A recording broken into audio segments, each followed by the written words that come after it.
Kua pānuitia mai rā e te kāwanatanga ngā whakamārama e pāna ki te hokotanga o ngā rawa hinonga.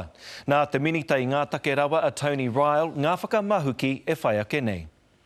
We want to make sure that we can control the country's public debt, get proceeds of between $5 and $7 billion, which would go into a future investment fund for investment in schools, hospitals and other important public assets. So this we're introducing legislation this afternoon for the mixed ownership model, which will allow the government by way of order in council to move state-owned enterprises out of the SOE Act and into a new schedule of the Public Finance Act, which would apply to the mixed ownership model companies.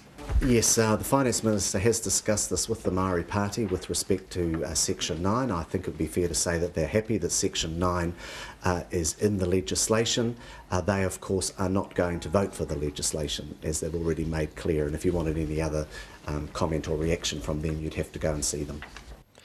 Nō reira kua oti te kāwanatanga tana mahere mo te hokotanga o ngā rawa hinonga. Heoi ko te pātai ka pēhea te rōpū whakamana i te tiriti o Waitangi ki te tono whakahea te kaunihera Māori o Aotearoa. Kua huakina te tatau kia hoko atu i enei o ngā rawa o Aotearoa. Engari kei te ki tonu te kaunihera Māori, tai hoake. The government keeps saying it's got a mandate to do this. We don't think of one vote in Parliament as a mandate to actually take such a big decision for New Zealanders. Heoi kua tutuki ke ki tā te kāwanatanga i kōrero, kia noho tahi rātau ki te whakarongo ki ngā aue a ngā iwi. Tuena hoki te kaupapa i tono mātau ki te krauna, me te kāwanatanga, me te pirimia, kaua e whakakahore tia te tekiheanga toku iwa ara te Section 9, engari me wai utanu ki reira. Nō reira ka pupuri tonu te herenga tiriti tuaiwa, i naia nei ka riro mā ngā iwi te tohe mo tētahi wāhanga o te whātekau mā iwa ōrau. Kai te pātai te kaunihera, pēhea ngā tika wai a te Māori. We don't think this is about commercial interest, we think this is about the rights issues of not just Māori, but for all people actually, and we think that these conversations that have happened really are a minority of the sector of Māori, the Māori people, and that really the wider population wouldn't support this position of the iwi leaders. Ko tā te tari ture o te karauna, kaore te tono a te kaunihera Māori i te hāngai ki ngā tikanga ohorere. Without being disrespectful to Crown law, you'd have to be blind not to see that any potential sale of 49% of government assets isn't a matter of urgency.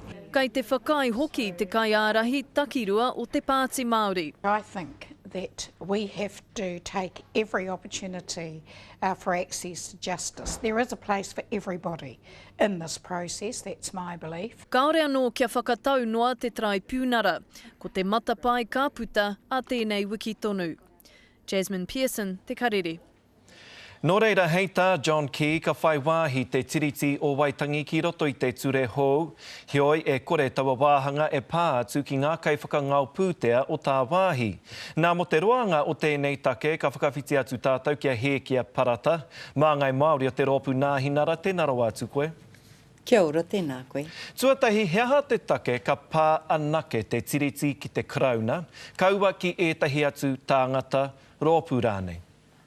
No te mea, ko te tiriti o Waitangi kei Wainganui i te karauna me ngā iwi o Aotearoa. Mai rāno te uru tuatahi mai tēnei ture, ki roto i ngā ture o Aotearoa, kua whakatau tērā he whanaungatanga i Wainganui i te karauna me te iwi, nā reira e pā ki te rima te kaumā tahi ōrau o ngā hea kei roto tonu i enei kamupene. Nō reira, whā te kaumā iwa ōrau e kore e uru ki raro i tēnei wāhanga o te tiriti. Hia hai pērā ai? No te mea, he tangata ke era, kāre era tangata kua mau e te tiriti o Waitangi. Engari, ko te toko maho o ngā hea, ka noho tonu, ka noho tapu, ki roto i te kāwanatanga mō ngā tāngata katoa o Aotearoa, nā ko te tiriti me te wahanga, kei roto i te ture hau e pāna ki te tiriti e pā tonu ana ki te karauna, ki te rima te kau mā tahi ōrau o ngā hea. Nā ko taku whakautu pēr ki tēnā, mena i te hiahia te karauna, ki te whakauru i era whātekau mā iwa ōrau ki raro i te tiriti, kua tutuki tēnā, engari i tēnei wā kāru i te hiahia. Ko uru tēnei pire hau nā te minita Tony Ryle i whakapāho atu i tēnei ahi tonu. Tēnei pire hau i roto i te whare pāremata. Kei roto i tērā pire, ngā tikanga e pāna ki te whakahaere o enei kamupene hau.